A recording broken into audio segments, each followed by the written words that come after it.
Good afternoon, folks, and welcome to the first Pervasive Media Studio lunchtime talk of 2025. Thank you. These talks are live every Friday at 1 p.m, both here in the building and live online. Hi, online folks. So whether you're in Bristol or you're far away, you can join in the conversation. My name's Martin O'Leary. I'm the studio community lead here. I'm a white man in my 40s with long hair and a beard, wearing a pale brown jumper today. Every Friday, we throw open the doors of the Pervasive Media Studio for Open Studio Friday, where we offer you the chance to spend some time in our space by hot desking alongside our residents and staff from 10 a.m. to 5 p.m. So especially big welcome to anyone who's new to the studio. Can anyone who's new to the studio put your hand up?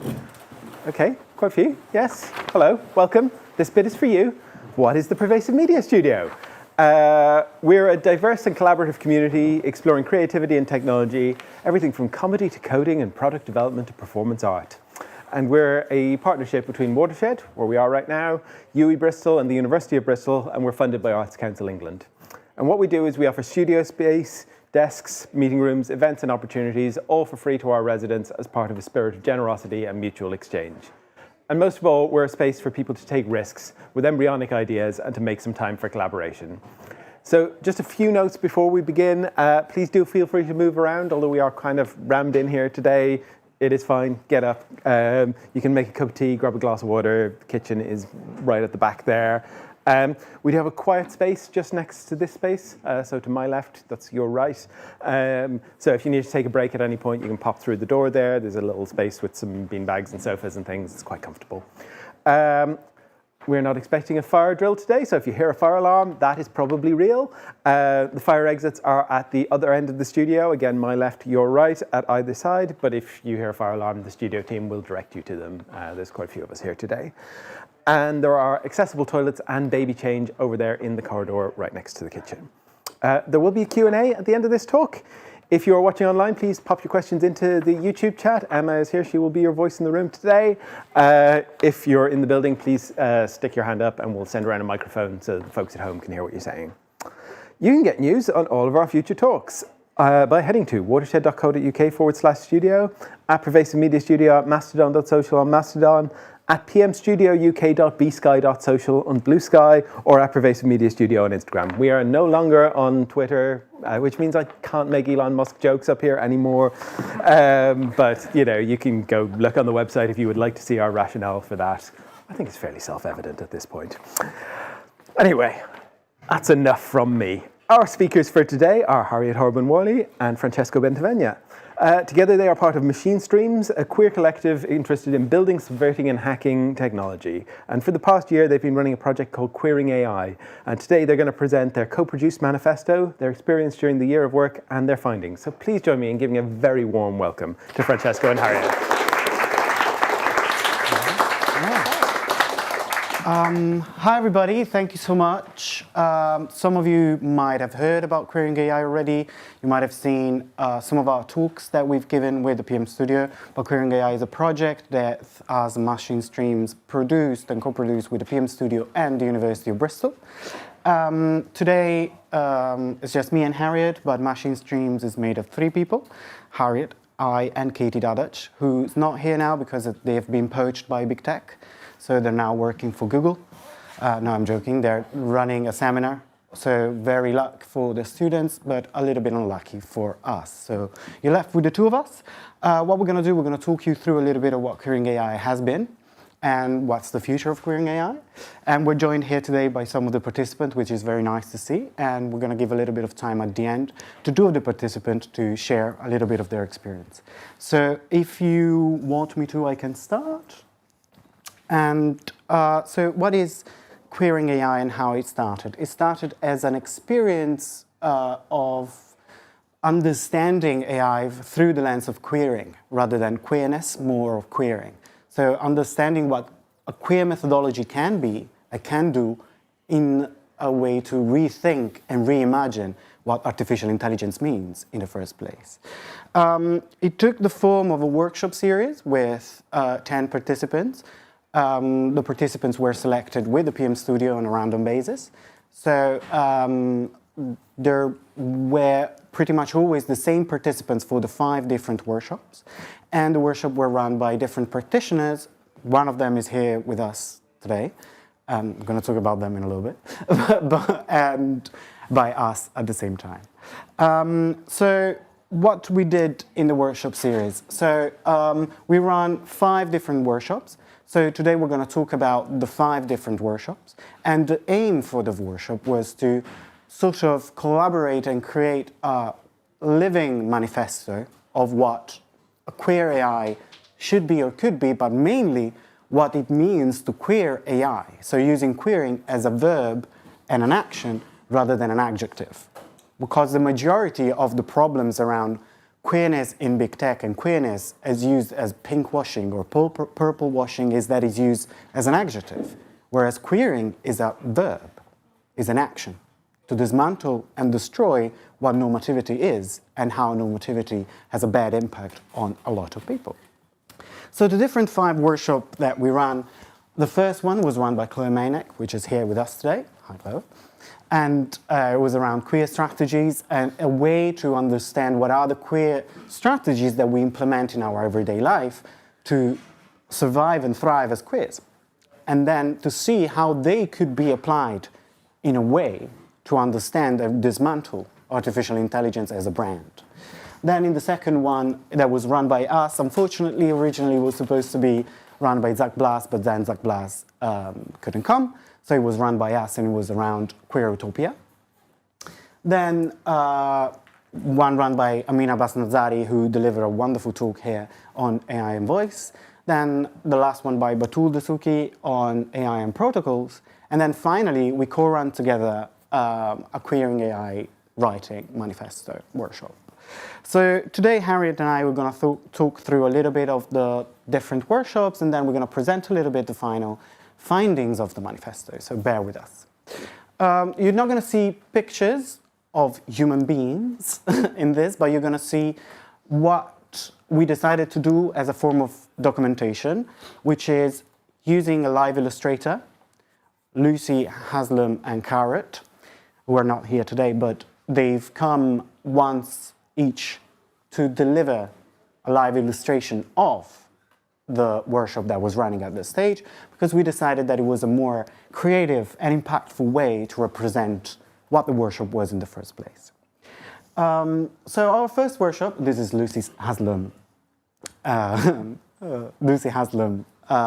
illustration, was Queer Strategies run by Chloe Maynek. In the workshop we worked, guided by Chloe, on understanding what a queer strategy is and what it looks like, how we behave every day and how we can queer and how we do queer our presence in the world. We talk from using fake names online or playing with genders online or even using a different stance while walking in specific parts of the city just to make sure that you're safe, or even avoiding to include your pronouns in the bio just because people would make assumption or ask you questions that you're not particularly interested in that moment.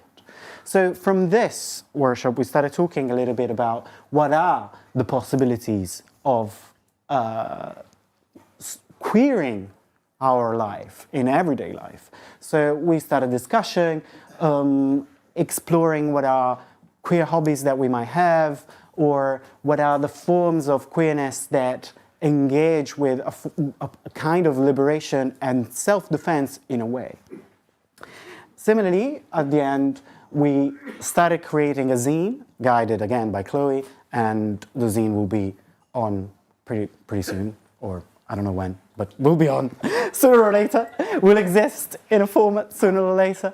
But we work creatively in pairs, exploring different things. And I remember dearly the one that Hugh and I developed with Shika that was around using a little boat on a piece of paper to define what is the level of queerness, of queering of my day-to-day, from self-defense to happiness to just exploration.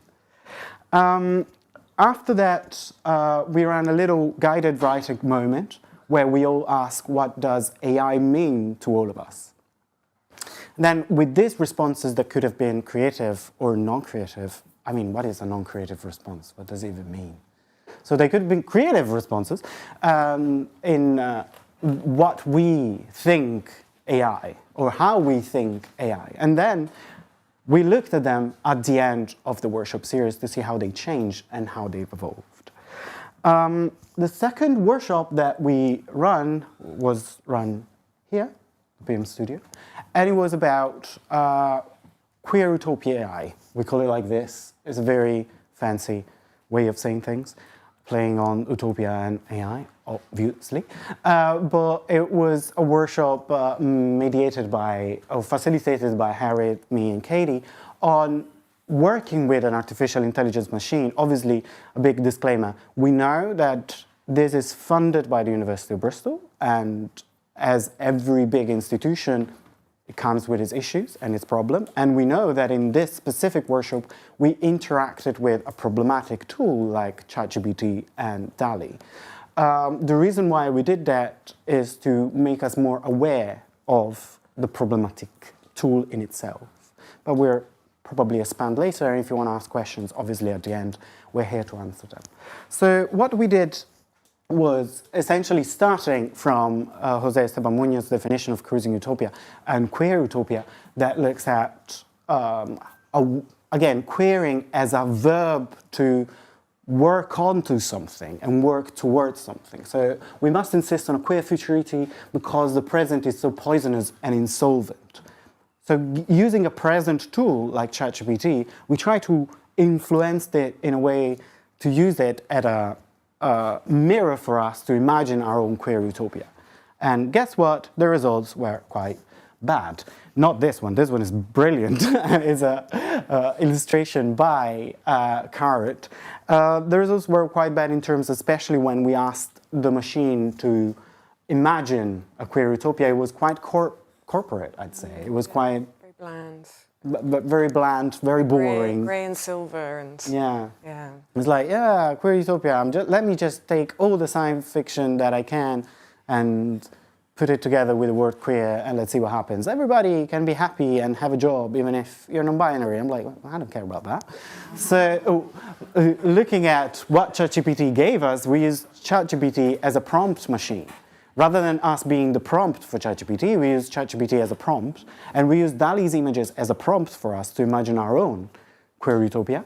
And this is one of the results, which is a world where we're in contact with nature, we're re-exploring nature, we're giving back what we stole to nature with AI, so we're giving back water, we're trying to collaborate with water. Obviously, this was all based on a conversation around the problematicity of the word utopia and how westernized the idea of utopia is in the first place. You know, when you talk about utopia, you think about Thomas More, but you think about, I don't know, even Ursula Le Guin, but there are other forms of utopia that maybe are not being called utopia, but these are forms that connects to the nature in a complete different way. And then, lastly, there was a big discussion on what utopia meant for us as queer people, and how AI should or should not be featured in it, and why or why not it should be featured in it. And I think that the way that Harriet managed to reproduce the conversation is brilliant, because the conversation, although what the machine was bringing us, what the machine was giving us was a blunt image, our conversation was brilliant in terms of colors. We were looking at the possibility of changing things from perspective of happiness, which is never implied, which is never included in ChatGPT, which is something quite terrifying on top of all the terrifying things that ChatGPT does. I'm going to leave the space to Harriet now and talk about the rest. Yeah, so this was our next workshop. We were joined by the artist Amina Abbas Nazari. They're a designer and a researcher and a vocal performer, and they're working on a project called Speculative Voicing, which is an ongoing investigation of sonic materiality in human and synthetic voice communication. And this is especially looking at it in conjunction with AI and other emerging technologies. And they joined us to run a workshop called Voice Profiling and Resistance. The first part of the workshop, we did a bit of an overview of like AI voice assistants, like Alexa and Siri and I'm not sure what the Google one's called. Hello Google. It's called Google. They change name constantly. Yeah. And they're obviously not just in the kind of, they're in our phones as well, they're in our computers. And we looked at how, in order for this technology to process speech, like it turns the sound waves into a visual. So it takes a really complex sound that's coming through and turns that into a visual of the sound waves. And then that image is turned into data points, and it's kind of flattened out a little bit and turned into discrete data points. And then that's how the kind of bigger tech companies are extracting and mining a huge amount of data from this voice data, the voice assistants, in order to kind of reduce people into set data points, into categories. And Amina sort of shared research looking at how this data mining isn't just trying to guess the more obvious parts of a person, like it's not trying to guess their gender, which you might assume, or it's also looking at like trying to guess really subtle things like what emotion is someone feeling when they're saying this?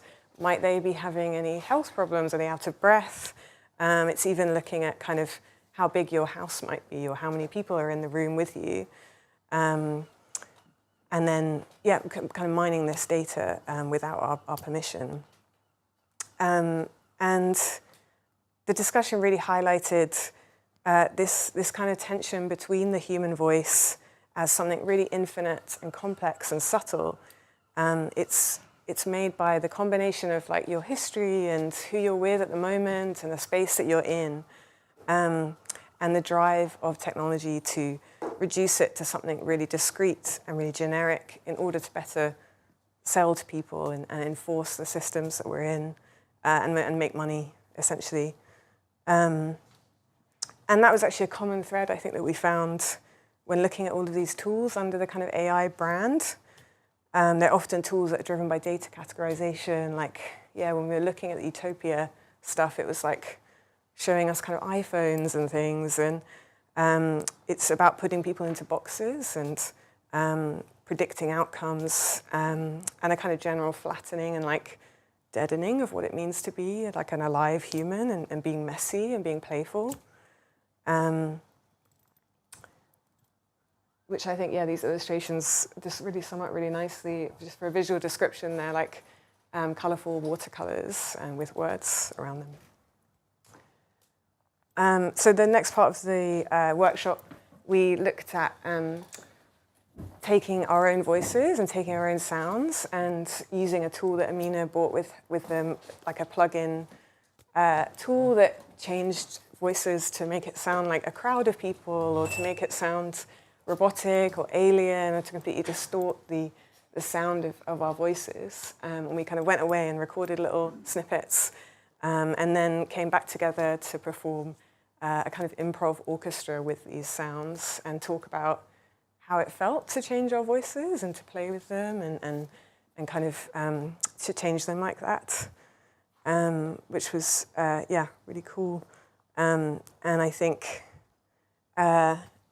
it kind of showed to me like how important voice is to queer people and to marginalized people, because it can be really vulnerable to share your voice and to be seen in that way. And that the right technology could actually help us enter that kind of playful state and to explore identity. Yeah,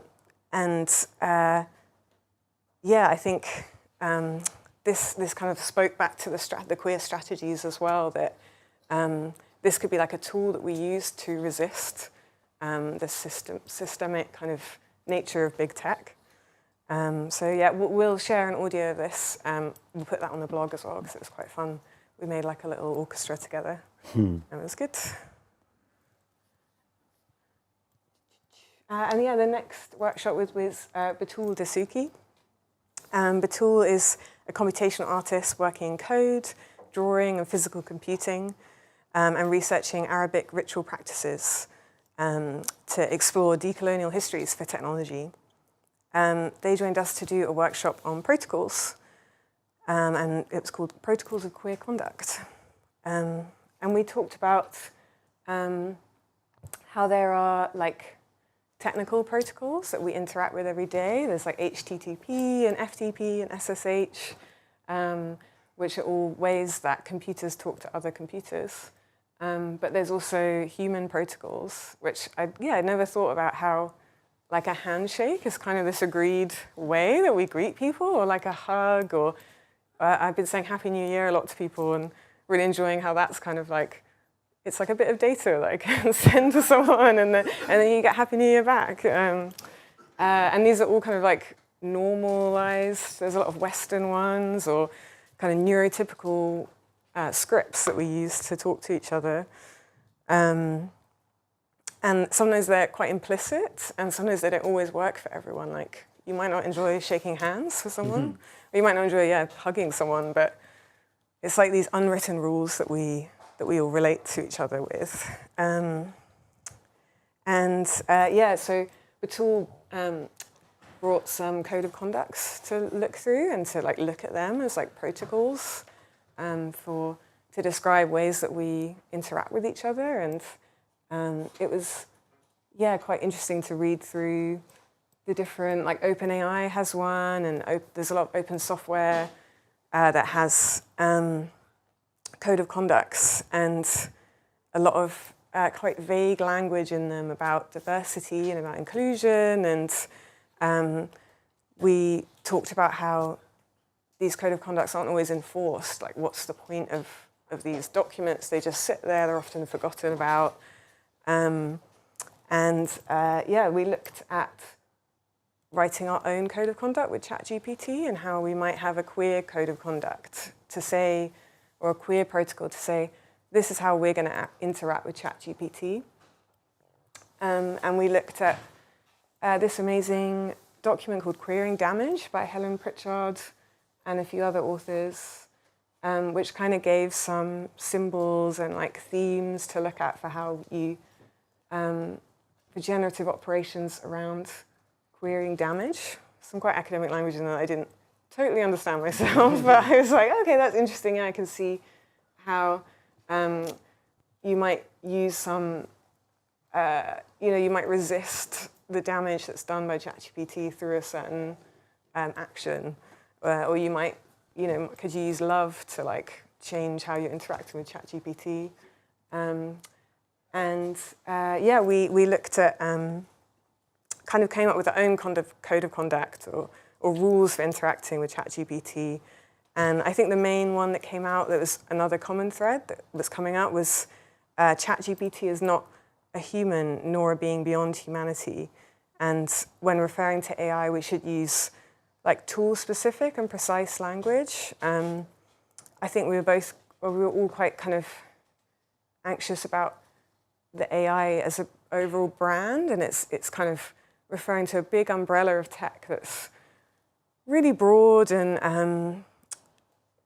is kind of seen as like magical and obscure, like you couldn't understand it as a normal person. But I think it's important that we demystify that. And another thing that came out when talking to ChatGPT, don't expect to receive facts, because we have to like constantly question the output that it's giving us. Like, we can't use it to receive facts, because it's this tool that's looking at a wide range of data and just kind of, it's like a talking parrot that's just regurgitating stuff to us. So so I think that was the workshops, and Fran's going to talk about it took a while together. the manifesto. Cool. So these were the 4 workshops that we run through with the participants, and then the last workshop was happening on the day of the big tempest that was going through Bristol. So we could only do it online, so we did it online, which was a different thing for the cohort in that moment, but it reminded us of the beautiful times of lockdown. That was a joke. We sort of spend days to think through how we're going to start to write a manifesto together. And so we got some inspiration from other manifestos, especially a feminist survey manifesto and the algorithmic sabotage manifesto. We shared it with our cohort, and we all started thinking of what is our audience, what do we want. First we studied the manifesto, then we started thinking, what do we want our manifesto to do? Why do we need a manifesto in the first place? It needs to be accessible, it needs to be easily understandable by people that are not in academia, it needs to be clear, but also needs to be open. It needs to allow people to get what they want from that. It's not a set of rules, it's a set of suggestions and a set of possibilities to dismantle the idea of AI as a brand from a queer perspective that includes queering as a verb. So what we did is we did this first exercise that was looking at these two manifestos and understand what we wanted our manifesto to be.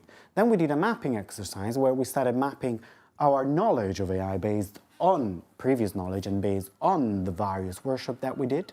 So we did this mapping exercise that helped us understand and evaluate, look at me using corporate terminology, evaluate different areas of action.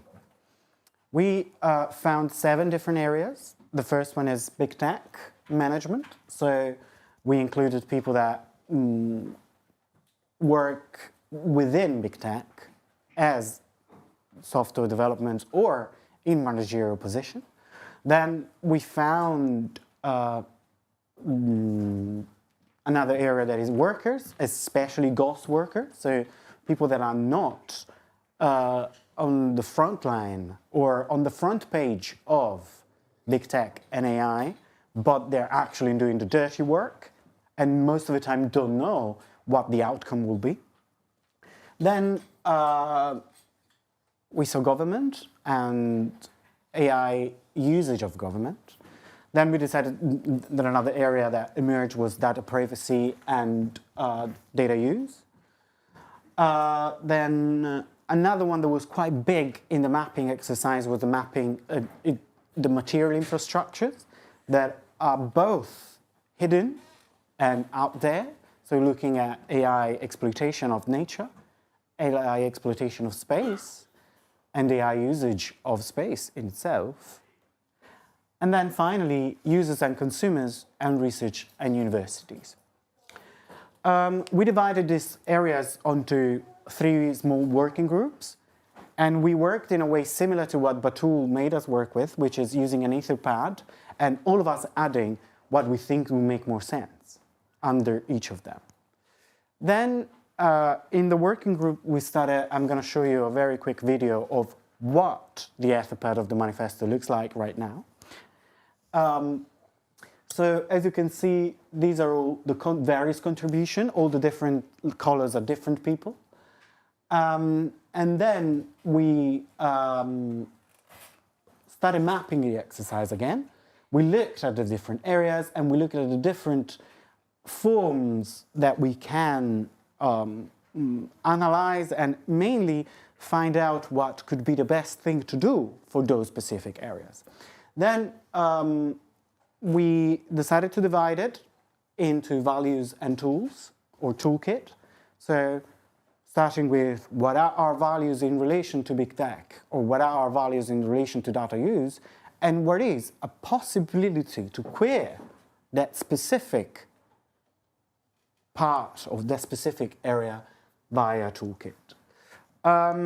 At the moment, because we didn't want to make our participants work even more, we are, Katy, Harriet and I are currently turning the Etherpad into another document that has value and toolkit, and then we're going to work on developing it in 2 different ways, I guess. But if you want to expand a little bit longer on that. I think an ideal format could be like a wiki, so we could have different people editing and contributing and have a page for kind of each value and then lots of resources, because this is a field that's like changing every day, and we want to bring in as much people as possible. And it was a really useful exercise, this whole program, to write it and get together and learn as a group and share our values. But I think, yeah, it would be great if it became like an educational resource for other people as well, and like a sort of, a tool to kind of springboard more conversations. So I think first it's just going to be a static web page, and then, we'll make it into a wiki that could grow, or maybe even just like a Google spreadsheet, just ad-libbing. But if anyone saw the Cyber Feminist Index a few years ago, that was started as a spreadsheet, so maybe we'll do that. But the content is co-produced and done by the participant and us. We are just formatting it in a way that would make more sense. And speaking of the participant, we're joined here by some of them, and I would like to introduce two of them who decided to share their thoughts about the process and the project. So welcome to the stage to Deb and Zala, and thank you so much for being here with us. And yeah, please.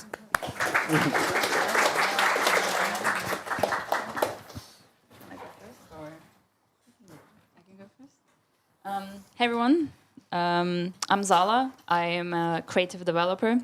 So I came to these workshops more from a tech background, but I've always been interested in like the social aspects of tech and its influence on that.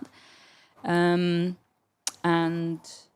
yeah, why did I join these workshops? Oh yeah, because I think it's important that we talk about and explore how our identities intertwine or oppose, specifically AI, and our usage of it, because it's becoming so ubiquitous, and we're almost being not necessarily forced to use it, but it's just there, and every day there's like a new thing that uses AI, and we might not even know what happens in the background of some of the processes in the apps that we use and stuff. So, I think these workshops have been a great place to just explore how we can queer our interactions with these things. And I specifically enjoyed the voice one and the utopia, because we really saw almost like the limitations of these tools. And we saw like the data almost like seeping out, because it was also like Harriet and Fran said, so like normative and corporate, and it was so against what we were actually imagining. But yeah, that's what I've got to say. Thank you, Zala.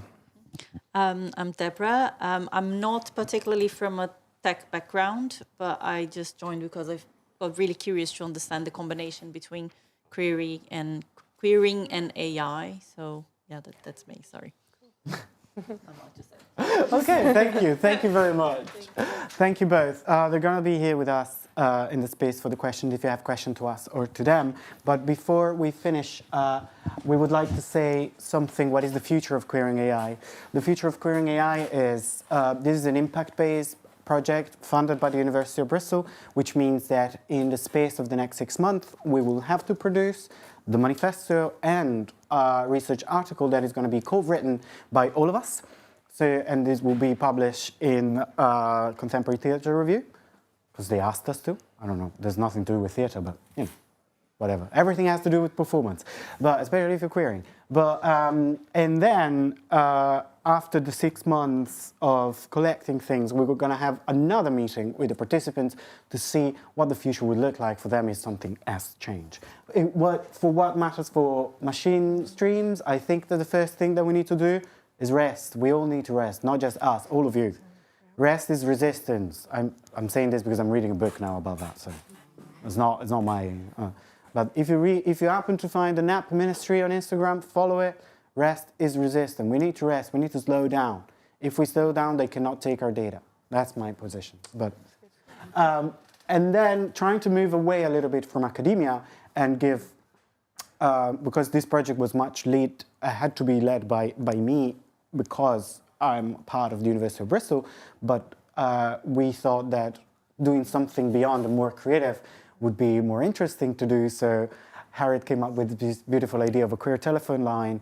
If you want to say something about it. Yeah, it's very early stages, but looking at like self-hosting, what's called like a voice over internet protocol. Thing. like a server on a Raspberry Pi that you could ring up from a telephone and think about like what we could use that for. Like, it could be just like a poetry line. You could ring up and hear Bristol poetry, or you could leave messages, leave personals. Yeah, we're kind of exploring what we could do with that at the moment.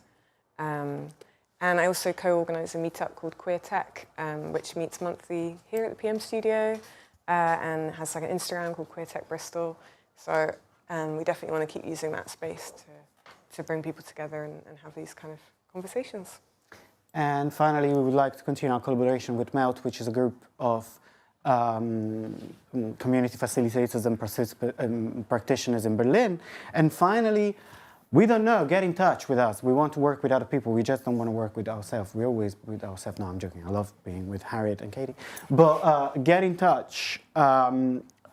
We really like collaborating with people, especially under the bigger umbrella of queerness and queering.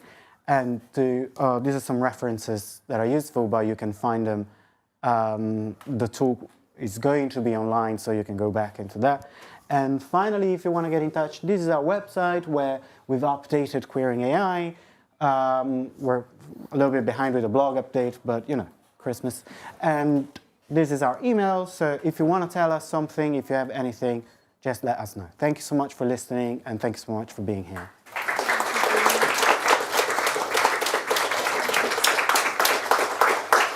Well, thank you both very much for talking. Does anyone have any questions? Yeah. Oh, testing, yeah, it works. Okay, so I've been thinking a lot about LLMs and chatbots, and something you said was really interesting. You're talking about using specific language when talking about ChatGPT. Now, if you ask ChatGPT, you know, are you a human? It will deny it, it'll say no. However, it interacts like a human. That's because, well, this is my assertion, that OpenAI wants the best of both worlds, right? They want something that is a tool, so you can use it without having to, I don't know, pay it a salary, but also it acts just like an employee would. It's almost like guilt-free slaves, right? That would be the ideal for a lot of these companies. But my question was, and you said, so don't treat it like a person, treat it like a tool. Be specific. Don't fall in love with it. But what if okay, so let's say next year they invent AGI and they can prove it. Let's just say you can prove that something is conscious. I realize that's a difficult question. Is it possible you said that queering is breaking down normativity. Is it possible for a non-human intelligence, assume it's self-aware or conscious in whatever that means, to be queer? Or is queering or queerness an essentially human thing? Deep. Wow. Wow. Well, do you want to say something? Or should we go into the black hole of academia and drag everybody down? I don't know much about queer theory or, the theory side of it.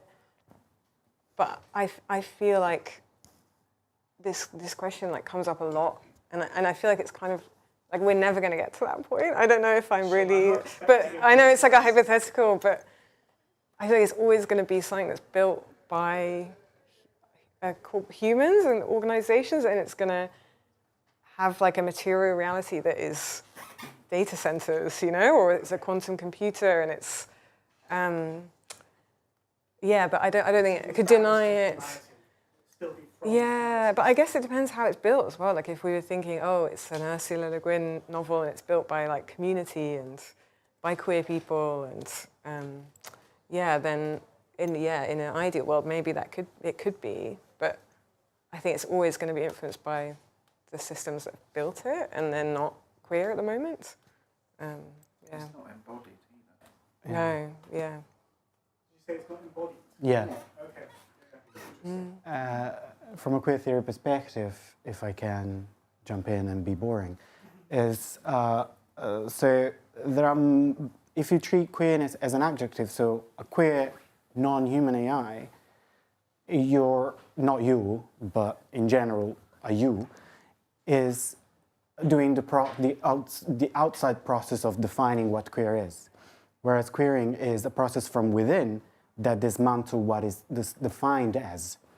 So, in my opinion, queering cannot be put upon something, but it can only happen organically in a way of disidentification and disassimilation. If it happens on its own, as much as it happens in real life, as much as it happens to humans and animals. Queering is going away from the norm, because the norm is exactly what you were saying before, a simplification. The binary is a simplification. The existence of only cis straight human is a simplification of reality. ChatGPT is forced to simplify. So my wish, if ever AGI or ASI exists, is that they help us realize that we cannot be simple. But bottom line is, I don't believe in AG. That's going to be our next question. But yeah. I don't believe in artificial general intelligence. Everything is run by human. The matter is, and will always be, from Turing, and even before Turing, in my opinion, what do we mean by intelligence? Sorry, it was a long, useless. That was great, thank you. I think we got one online. Thank you very much. So Scarlett Online says, I'm a researcher in reinforcement learning. How do you suggest employing querying AI strategies for people working in low-level, close-to-the-metal research?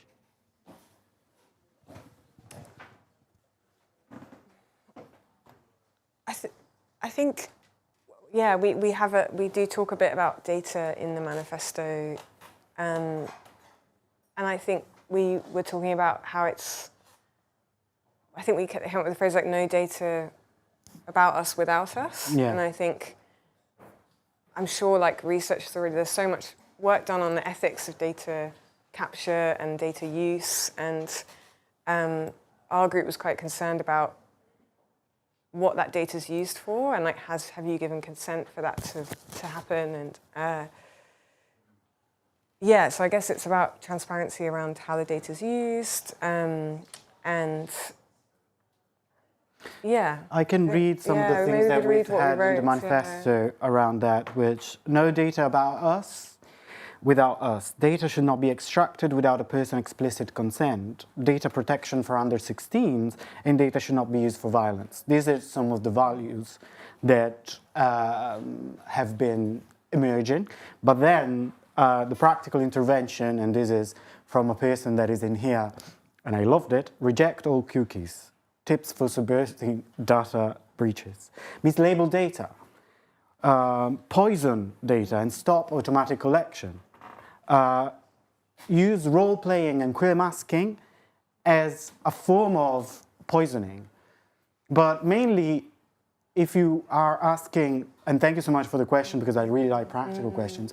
If you're asking about what are possible strategies, I think that this question should go to somebody else, so I'm not going to ask to speak right now, but I'm just going to say that Chloe's work is actually going towards an expansion of queer strategies, understanding what are queer strategies and how can they help us survive and thrive. But if you're interested in using querying AI methods, please get in contact with us. We can tell you how we develop the workshop and what we think might be useful for you in that case. But thank you so much for that. I think, I've only thought about it in terms of resisting data extraction, so I feel like there's probably better people to talk about gathering it. Great. Any other questions? Front. Very good. Hi, as well as you guys, there's also lots of other groups and communities, many of them minoritized, who are also, strategizing to resist kind of corporate AI. And I was wondering what this project and queering what you found that has to offer to that kind of conversation and collaboration with, that's unique to queering, a perspective that's unique to queering that has kind of been a fruitful, or you're hoping will become a fruitful conversation with those other groups and communities. Yeah. Yes, this is almost my subconscious speaking. Like this question, I've been asking myself this question for the past 2 years, and I'm talking about me personally.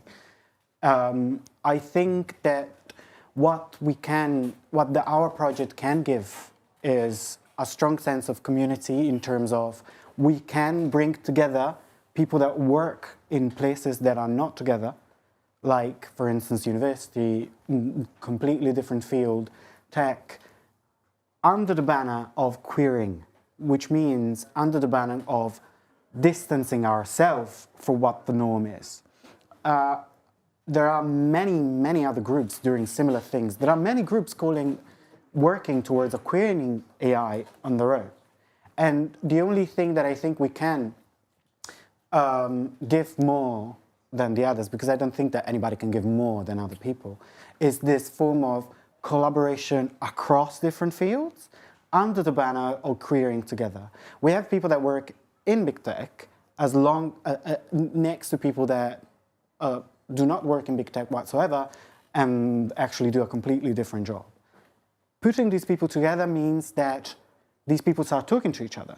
Because when I talk with people that work in AI, they say, we don't communicate with other people. We don't say what we're doing. Even across our line of work, we don't know what we are developing. So allowing queerness as an umbrella that gives you two angles. One is collaboration for survival, and the other is dismantling for happiness. I think that's what we can give. Obviously, I'm never going to say that our project has revolutionized the world. Not a single project on their own can revolutionize, especially if it's funded by University of Bristol. Joking, don't fire me, love you. But it's the more the merrier. If 100,000 workshop series of querying AI exist and they do the same thing but with a little bit of difference, that's where the change is happening. That's my opinion. Probably I didn't answer your question because I don't have it, but that's what I feel. Do you want to say something? It was good. Yeah. Okay. Do you want to say something about that? Okay. No? Okay, go. Any other questions from the room? One more. So again, you talked a lot about ChatGPT and maybe you use some of the other corporate controlled and constrained models, but did you guys experiment with any of the like the leaked meta models that have no constraints and can say whatever, you know, they can do whatever and they can say whatever? Did you have any experience of that, or yeah? We didn't look at those, but I think that'd be really cool to do. I think, yeah, there could be some really interesting workshops to do with that, Yeah. to run different models. And, There's a beautiful project. There is a form of corporate hacking that happened 2 weeks ago. I only know two of them. Artists that were given Sora and Beta, and they leaked it with Hugging Face, using Hugging Face. I remember that. And Jake Elwes and Wesley Goatley worked on it. And I strongly suggest to all of you, if you're interested in actual hacking from a corporate perspective and using different forms of AI to hack AI, I strongly suggest you to look at Wesley Goatley and Jake Elwes. Obviously, this could be a future project for querying AI. This could be developing our own form. But we are quite conscious that bringing together a group of people with different knowledge around the tech, it needs slowness. So we're taking things very slow. Fair enough. We don't want to do things fast. We don't have the capability. I don't know how to do things. I can speak hours and hours about stuff. Then Harriet arrives and change the things and then... But no, we are for low tech. We want to be low tech. Okay. I did write down, is jailbreaking a form of querying technology? yeah, I mean, for sure. Like hackers, you know, there's a whole history of hacking being queer, and Yeah. I definitely want to do more of that. And I think that's my next thing. I actually kind of want to learn a bit more about how to do that. So, yeah. University of Bristol, I'm not an hacker. I don't know how to do it. So, again, don't And nothing fire me. illegal. There's nothing illegal here, I promise. Also, I'm on a visa, so yeah. Cool. Any other questions in the room? Michael. I've just had a look at the QR code, and it sends me to a deleted file. So Good. Oh, okay. Yeah. That's very good. Yeah, that's the first problem to solve. To get an email. Well, again, Can I just ask, when you're looking at the data that these things are trained on, isn't one of our problems that that data itself is a subset? It is filtered by its very existence.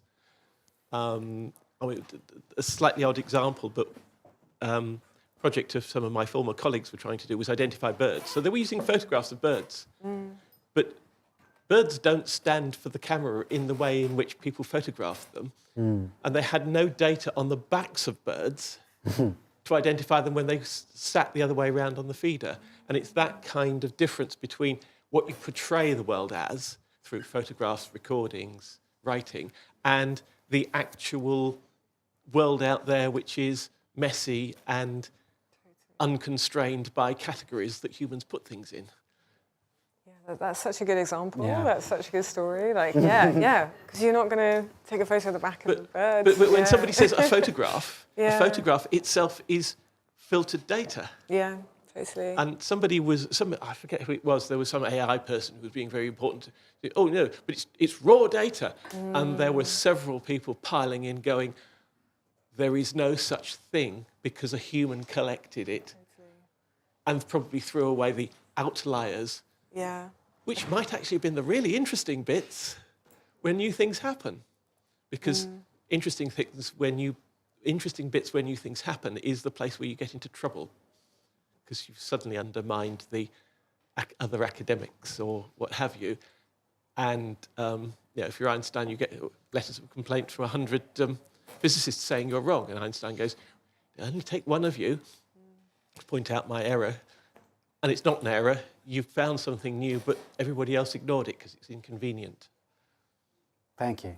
Yeah, there's way more clever people than us have written about the biased data. And I think that a really good example I've been thinking about recently is how Instagram ban things or block things, and it's usually completely biased towards cis people, or it's biased against people of colour, like some things that, or like fat people posting, and images themselves in a bikini will be flagged, whereas a skinny white person doesn't get flagged, and that's all from like biased data sets and like algorithmic enforcement. Yeah.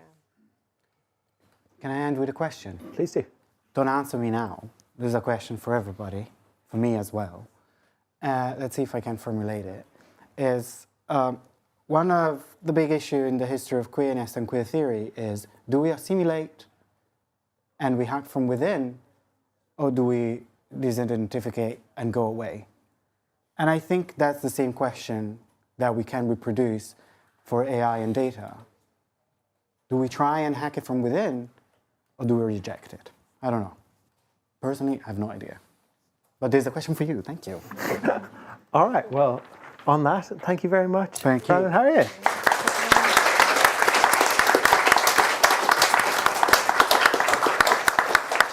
All right, before you all go, if you want to stick around in Hot Desk today or find out more about what we do, please come find one of the studio team. Studio team, give us a wave. There we are. If you're watching online, you can drop us a line on studio@watershed.co.uk with any questions. Thank you all for being here today, and we'll see you all again next time. Bye, thank you.